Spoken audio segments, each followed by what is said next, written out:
संजय राऊतांचं आज एक गीत पाठायचं आहे, 4 मंत्र्यांना कच्ची करण्यात येणार आणि एकाच तळ्यात मारण्याचं.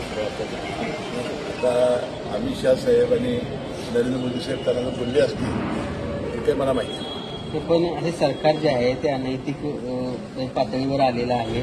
हनी ट्रॅपच्या माध्यमातून आलेलं हे सरकार आहे, ज्याचे पेनड्राईव्ह अमित शहा आणि मोदींच्याकडे आहेत असं राऊतांचं म्हणणं. आणि म्हणजे दबावाला ह्या हनी ट्रॅपच्या दबावाला बळी पडून हे सगळे नेते मंडळी भाजपकडे जातात. आता मुख्यमंत्री मोदयांनी त्या दिवशी सभागृहात सांगितलं नो हनी नो ट्रॅप. वास्तविक अशी जर कधी असली तर किती हंगामा झाला असता, ती पेंड्रीव कशी नाचवली असती, काय काय झालं असतं. मला वाटते